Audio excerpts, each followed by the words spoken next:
그래서 아파트 지을 사람이 제일 땅을 비싸게 사는 경우 중에 하나예요. 그러면 저기 경동리인뷰 2차가 분양가가 평균 분양가가 한 10억 5천 정도 잡으면 돼요. 근데 여러분들은 10억 5천 뭐 30평대 10억 5천 비싸네 싸네 하고 덥잖아요. 그냥 끝이잖아요. 근데 저는 어떻게 하냐면 이 10억 5천의 가격 중에서 대지비 얼마, 건축비 얼마 분리해서 보거든요. 대지비가 얼마였냐면 한 5억대 정도 합니다. 근데 이 대지비가 5억인데 그러면 대지 면적이 얼마냐 하면 평당 땅값이 나와요. 그럼 그거를 계산을 해보니까 한 1억 5천 정도 되더라고요. 근데 건설사는 장사를 하는 사람이에요, 우리한테 자선사업을 하는 사람이에요? 장사를 하잖아요. 사업을 해야 될 거 아니에요. 마진이 있어야 되거든요. 그게 최소 한 20%는 남아야 됩니다. 최소. 그러면 1억 5천에서 20%를 빼면 1억 2천이 돼요.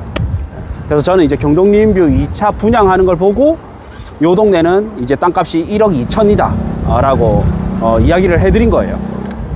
그러면서 이 동네가 실제로 1억 2천대에 거래가 많이 됐어요. 그래서 1억 2천이 시세라고 보시면 돼요. 그리고 경동리인뷰보다 더 빨리 분양했던 게 뭐가 있냐면 해운대역 푸르지오거든요. 해운대역 푸르지오 더원은 거기 땅값을 딱 계산해보면 1억 정도 나와요. 그래서 아파트 가격이 올라가니까, 분양 가격이 올라가니까 그거를 살 수 있는 토지 매입비가 올라가는 거거든요. 그래서 아파트 시장을 보고 아파트 가격이 오르고 또 아파트 미분양이 줄어들다 보면 건설사 입장에서는 개발 사업을 할 수 있는 수익성이 늘어나기 때문에 이 동네에 땅값이 올라가는 거예요. 여러분들은 그냥 상가를 보지만 저는 이제 상가를 깔고 있는 땅을 보기 때문에 그래서 이제 요 동네는 1억 2천 정도까지는 한단 말이죠. 그리고 이제 추가적으로 공원을 중간에 만들어줬죠. 보행자들이 잘 걸어 다닐 수 있게끔. 예전에는 차량 중심이랑 이 뭐라지, 보도블럭이 좁았거든요.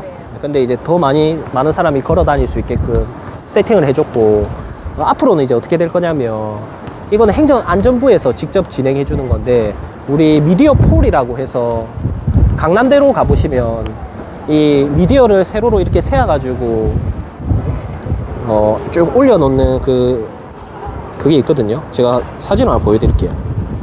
요런 거예요. 요거 이제 미디어 폴이라고 해서 요걸 이제 세워주는데 14개가 여기 들어올 거라고 보시면 됩니다. 14개. 네, 요렇게 해가지고. 높은 건물 여기 이제 국가 땅에 심어가지고 이제 짓는다 보시면 돼요. 네. 그리고 이제 이번에 광고판 자유 표시 구역이라고 해서 규제를 완화시켜줬거든요. 그래서 지금 저쪽 위주로 해서 광고판이 만들어지고 있어요. 그래서 그런 것도 되게 어떻게 보면 호재입니다, 호재. 그러니까 왜 호재냐면, 광고판이 만들어지면은 기존의 다이소 건물의 임대료가 예를 들어서 1억 들어왔다. 근데 위에 광고판을 씌우잖아요. 그러면은 추가적으로 임대료가 1억이 더 들어와요. 서울 기준으로는 그렇습니다. 그래서 이제 서울에 보면 테헤란로 쪽에 건물, 거기가 이제 원래 1억 2천 임대료 나온 게 있는데 광고판 달고 나서 1억 2천이 추가적으로 더 나왔어요. 그래서 이제 수익률이 훨씬 더 좋아졌겠죠. 원래 3%였는데 6% 수익률이 나오고 세팅해가지고 400억에 엑시트한 사례가 있거든요. 근데 여기도 아마 그렇게 될 거예요. 임대료가 훨씬 더 많이 높아질 거고, 그러면 그 광고를 하려고 하는 수요자들은 누가 있을까? 얼마 정도 받을까? 그걸 또 조사해보면 광고 30초 광고를 100번 하는데 100회 송출하는데 이제 월 1,500 정도 줘야 되더라고요. 이건 제가 직접 문의해봤거든요. 그러면 이제 하루에 그러면은 1시간짜리 광고를 하나 올리는데 1,500만 원인데 최대 몇 개까지 할 수 있냐 물어보니까 25개까지는 할 수 있다더라고요. 우리가 24시니까 하여튼 뭐 자르고 하는 방법이 있대요. 그러면은 이제 광고업체 입장에서는 월 3억 정도 돈이 들어와요. 거기서 이제 건물주한테 임대료를 1억 5천 정도 더 주고 나머지는 자기 마진을 하거든요. 근데 여기서 중요한 게 뭐냐면, 그냥 임대료가 올라가는 거는 한계가 있는데, 이런 거는 건물 자체에서 내부. 근데 추가적으로 전광판이 달려버리면은 임대료가 확 올라간다는 거죠. 그래서 조선이나 저런 데 가보면 그랜드 조선에 거의 다 막아놓고 광고판을 설치한 이유가 이 돈 때문에 그런 겁니다. 그래서 앞으로 그런 게 좀 생기면 되게 멋진 라인들이 될 것 같아요. 그러면은 임대료가 올라가고 수익률이 좋아지면 당연히 건물값이 올라가니까 요런 데가 가격이 쫙 치고 올라가면은 이제 저런 데까지 퍼지지 않을까. 기존 요 건물 위에 생긴다는 말씀이세요? 건물에 이제 붙여서 아마 짓는 걸로 알고 있는데 요런 건 안 될 거예요. 왜냐면 요 주거지가 있어서 그렇죠. 불빛이나 이런 것 때문에 민원 때문에 안 되고 저기 반 잘라서 호텔 라인 있죠. 저쪽 라인들이 아마 되는 걸로 알고 있어요. 그래서 아무튼 이런 사연들이 있었습니다. 그래서 가설 건축물로 되어 있어서 여기 때 보면 건축물 대장이 아예 없어요. 거의 대부분 없어요. 옛날 모습 하나 올려드릴까요, 제가? 이거 사진 하나 있어서. 이제 높이가 다 낮다고 생각이 들더라고요. 상관없는데. 네. 이게 용적률이 딱, 그러니까 50층씩 3개 층밖에 안 지어집니다. 그래서 옛날에는 요랬어요. 그 천물점 이런 거. 되게 낙후된 라인이었다 맞아요, 보시면 맞아요. 됩니다. 네.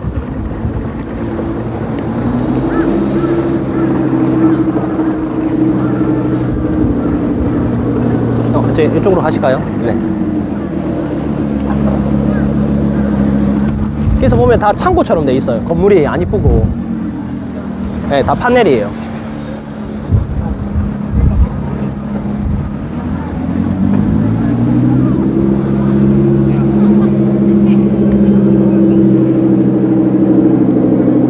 이것도 설명할까요? 이거 푸르지오 도원도 원래 이 자리가 KT 부지였거든요. 이쪽에. KT 부지. 네, 그리고 이 도로가 원래 막혀 있었습니다. 원래 사도였거든요. 그래서 막혀 있었는데 우리 그 인허가 받을 때 건물 지을 때 대부분 마지막에 교통 영향 평가라고 받는데 그거를 설계 단계에서 교통 영향 평가를 받는 게 아니고 어느 정도 그 지을 때 관에서 통과해주는 그 시스템이 한 열 몇 개 되거든요. 그 중에 하나 교통 영향 평가가 있어요.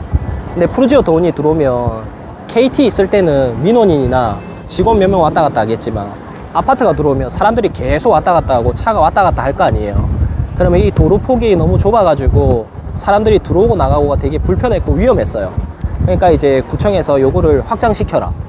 네. 그래서 이제 그 푸르지오 도원 시행해서 요 도로 자체를 300억에 매매했어요. 300억. 이거는 부동산 디스코에 보면 나와 있거든요. 그 버스 종점 자리는 여기 아닌가? 버스 정점은 여기서 좀 더 가야 됩니다. 좀 더 가야 네. 여긴 헬센터. 아 저거예요. 아 절로 가봐요. 네네네. 그래서 사실 땅 주인 입장에서는 되게 횡재죠, 횡재. 그렇네요. 안에 있는 땅인데 엄청난 돈으로 내. 땅 주인 입장에서는 땅이 이렇게 생겼었어요. 아무도 안 사가는 땅. 와 진짜네. 근데 이제 300억에 엑시트했죠. 이유는 바로 옆에 아파트가 들어와줬기 때문에. 그리고 왜 아파트가 들어오면 이런 땅을 매매해야 되냐? 교통 영향 평가를 받기 때문에. 근데 이제 시행사 입장에서 억울한 게 원래 시작과 동시에 영향 평가를 받으면은 저런 걸 미리 작업해서 매매를 하면 되는데 그게 단계가 후순위에 들어가 있어요. 그래서 허가 안 나오면 이걸 아무도 입주를 못 하잖아요. 그러니까 어쩔 수 없이 비싸게 매매할 수밖에 없는 거예요. 이게 광안자이도 그랬고. 그래서 이런 땅만 전략적으로 미리 사가지고 이제 시행사 오면은 붙으면은 비싸게 부르는 사람도 있거든요. 결론은 이 돌아가는 판이랑 땅을 알아야 돈을 벌 수 있는 거니까. 그래서 아무튼 지금 도로가 이렇게 멋지게 되어 있습니다. 네 예쁘네. 아, 근데 또 시행사 입장에서 나쁘게 볼 필요는 없는 게 자기네들은 이렇게 이쪽 라인으로 해서 상가를 만들어서 분양을 해서 또 이익을 취해요. 그렇죠. 그럼 미리 좀 사실 거예요. 네? 시행사에서는 미리 좀 사실. 시행사에 몰랐겠죠. 왜냐면 저 뒤에도 도로 접해 있으니까 인허가 될 줄 알았겠죠. 큰 도로가 있으니까. 네. 아니면 미리 알아서 샀었을 수도 있고. 미리 알아서 샀었지만 매도인이 비싸게 부르면 어떻게 할 수가 없거든요. 소문 다 날 거 아니에요. KT 부지를 뭐 푸르지오에서 매매했다. 그러면 내 땅이 반드시 필요할 건데 시세가 여기가 뭐 5천이면 1억 부를만 하죠. 걔네들은 반드시 사야 되기 때문에.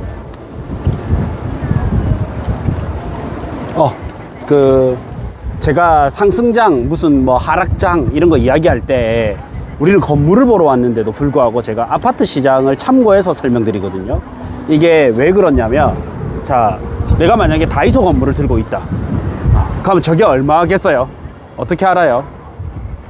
얼마인지 어떻게 하냐면 나는 가만히 있는데 누군가가 내 건물을 산다고 연락이 오는 거예요. 그래서 얼마를 부른다든지 아니면 다이소 건물 옆에 다빈치 안경 저런 게 얼마에 나왔다라든지 거래가 됐다라든지 이런 걸 들으면서 알 거 아니에요. 일반인들은. 맞죠? 근데 이제 그거를 일반인들은 이제 그렇게 하는 거고, 그리고 가면 이제 이거를 사는 사람 있잖아요. 다이소를 사거나 다비치 안경을 사거나 요 경동림뷰 2차 자리 그쪽에 상가를 샀던 사람들은 어떤 사람들이 사냐면 뭔가 필요해서 사잖아요. 그러면 크게는 세 종류가 있어요. 첫 번째는 내가 이 다이소를 사서 월세 받을 사람, 두 번째는 지금은 아파트가 지어졌지만 경동림뷰 2차 이렇게 아파트를 지을 사람이 사는 경우도 있어요.